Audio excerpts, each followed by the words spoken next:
Hello everyone. तो आपका फिर से हमारे चैनल पे स्वागत है। तो आज की इस वीडियो में हम उसी स्टोरी को वापस से स्टार्ट करने वाले हैं जिसके हमने पहले 2 पेज पढ़े थे। यानी रॉबिन्सन क्रूसो की एक नॉवल हम पढ़ रहे थे जिसके 2 पेज हमने पढ़ लिया था और समझ लिया था अच्छे तरीके से।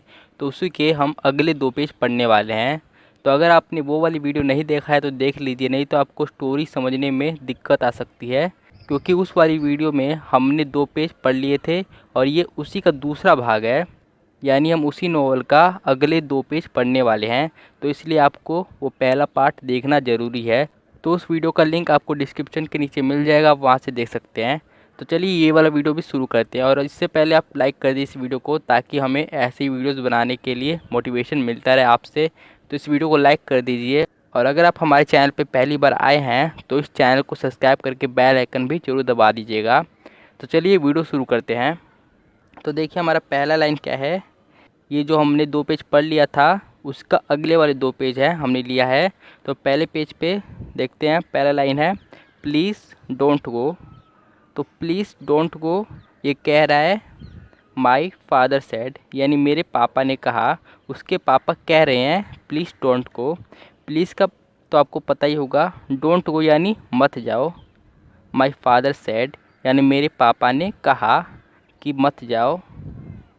You will not be happy, आप खुश नहीं रहोगे। इसमें ये बोलने जाने की कोशिश की जा रही है। और मैं आपको बता दूं, यहाँ पे जो वॉन्ट लिखा है यहाँ पे, इसका मतलब है विल नॉट।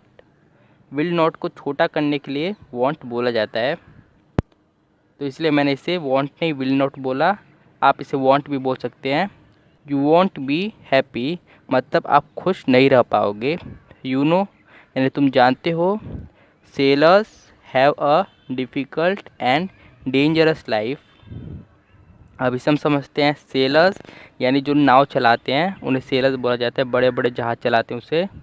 तो सेलर्स हैव अ मतलब उनके पास होता है डिफ़िकल्ट एंड डेंजरस। डेंजरस यानी खतरनाक, लाइफ यानी जीवन, यानी उनके पास एक खतरनाक और डिफ़िकल्ट लाइफ होती है। एंड बिकॉज, एंड यानी और, बिकॉज यानी क्योंकि, आई लव्ड हिम मैं उनसे प्यार करता था। देखिए आई यानी मैं, लव्ड यानी प्यार करता था, और हिम यानी उनसे, मैं उनसे प्यार करता था। एंड, एंड यानी और, ही वॉज अनहैप्पी, ही यानी वह, वॉज यानी थे, अनहैप्पी यानी दुखी, he was unhappy. I tried to forget about the sea, I tried यानी मैंने प्रयास किया, टू फॉरगेट यानी भूल जाने का, अबाउट द सी यानी समुद्र, समुद्र के बारे में भूल जाने का मैंने प्रयास किया। यहाँ पे जो फॉरगेट है इसका मतलब है भूल जाना, किसी चीज़ को भूल जाना। बट यानी परंतु, क्योंकि, इसके लिए आप प्रयोग करते हो बट का। आई यानी मैं, कुड नॉट फॉरगेट, फॉरगेट यानी फिर से भूल जाना, मैं भूल, कुड नॉट यानी नहीं सका, मैं भूल नहीं सका, ऐसे आप पढ़ सकते हैं। एंड यानी और, अबाउट अ ईयर लेटर, इसका पूरा इस लाइन का मतलब है कि करीब 1 साल बाद। देखिए करीब, अ यानी एक, ईयर यानी साल, लेटर यानी के बाद, तो करीब 1 साल बाद। आई सो मैंने देखा, अ फ्रेंड एक दोस्त, इन टाउन नगर में, यानी मैंने अपने एक दोस्त को देखा। हीज़ फादर उसके पापा, हैड अ शिप उसके पापा के पास एक जहाज़ था, यानी पानी का जहाज़ आप कह सकते हैं। एंड यानी और, my friend said to me, मेरे फ्रेंड यानी मेरे दोस्त ने कहा मुझसे, टू मी यानी मुझसे। We are sailing to London tomorrow, इसका मतलब है वी आर सेलिंग यानी हम सेलिंग करने जा रहे हैं। सेलिंग का मतलब मैं आपको बता दूं कि नाव चलाने को सेलिंग कहते हैं। तो हम सेलिंग करने यानी नाव चलाने जा रहे हैं, टू लंदन यानी लंदन तक। आपको पता ही होगा कि लंदन एक बहुत ही ज़्यादा प्रसिद्ध शहर है जो कि ब्रिटिश में है, ब्रिटेन में। टुमोरो यानी कल, यानी इस पूरे का मतलब है कि वो नाव चलाते हुए जाने वाले हैं लंदन कल। वाई यानी क्यों, don't you come with us, why यानी क्यों, यू यानी आप, नहीं, डोंट में डू नॉट हो रहा है, डू नॉट को मिक्स कर दिया गया है तब डोंट बना है, तो नॉट को मिला लेते हैं। क्यों, आप, नॉट से नहीं, कम यानी आ रहे हो, विथ अस यानी तुम क्यों नहीं आते हो हमारे साथ। इस पूरे लाइन का मतलब ये है, जैसे वाई यानी क्यों, डोंट यू कम यानी आते हो, आते हो यहाँ पे कम है, इसका मतलब है आते हो आना, तुम क्यों नहीं आते हो विथ अस हमारे साथ। एंड सो ऑन इसका मतलब है और इसी तरह, एंड यानी और, सो ऑन इसी तरह।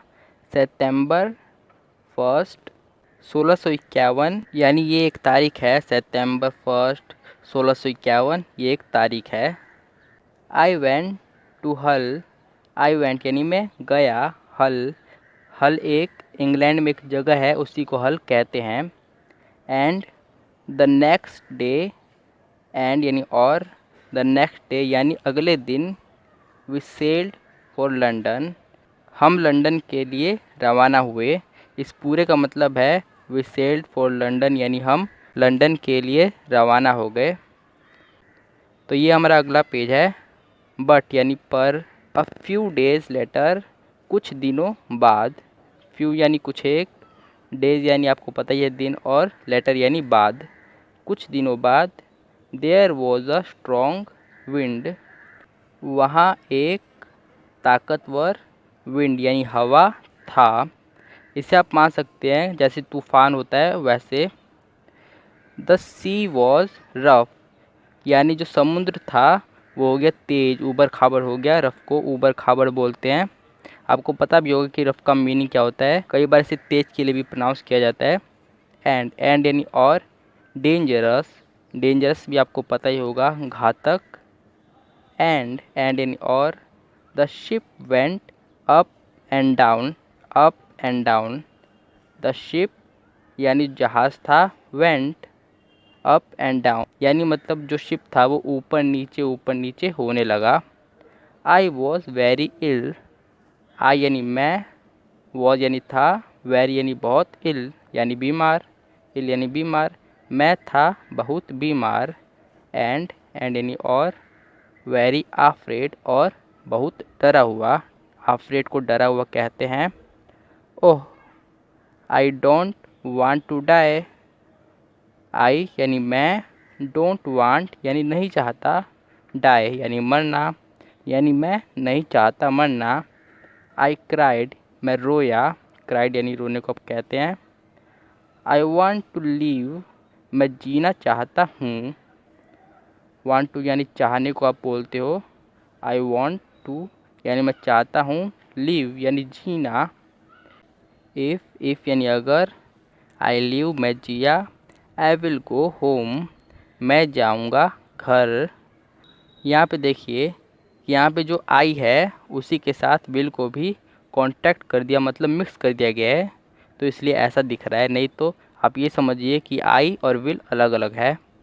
आई विल गो होम मतलब मैं घर जाऊँगा यानी वो अपने घर जाएगा। एंड यानी और, never go to sea again यानी वापस कभी वो वापस फिर से समुद्र में नहीं जाएगा अगर वो ज़िंदा बच गया तो। ये इस लाइन में बोला जा रहा है। द नेक्स्ट डे यानी अगले दिन, द विंड ड्रॉपेड यानी जो हवा था वो शांत हो गया, जो तूफ़ान था वो शांत हो गया। एंड यानी और, the sea was quite and beautiful again, the sea यानी समुद्र, वॉज यानी था, क्वाइट यानी शांत, एंड यानी और, ब्यूटीफुल यानी सुंदर, अगेन फिर से, यानी जो समुंदर था वो फिर से शांत और सुंदर हो गया। तो इस पूरी लाइन में ये बोला जा रहा है। तो आई होप ये 2 पेज इस नॉवल का और पढ़ के आपको मज़ा आया होगा, और अगर मज़ा आया हो तो इस वीडियो को लाइक कर दीजिए, और इस वीडियो से आपको बहुत सारे नए नए वोकैबुलरी का भी पता चला होगा। तो अगर आपको वीडियो हेल्पफुल लगी हो तो इस वीडियो को लाइक कर दीजिए, और हमारे चैनल को सब्सक्राइब करके बेल आइकन जरूर दबा देना। अगर आपको इंग्लिश सीखना है तो हमारे चैनल को सब्सक्राइब कर देना, क्योंकि हम आपके लिए इंग्लिश से रिलेटेड वीडियोस बनाते रहते हैं। तो हमारे इस वीडियो को पूरी देखने के लिए धन्यवाद।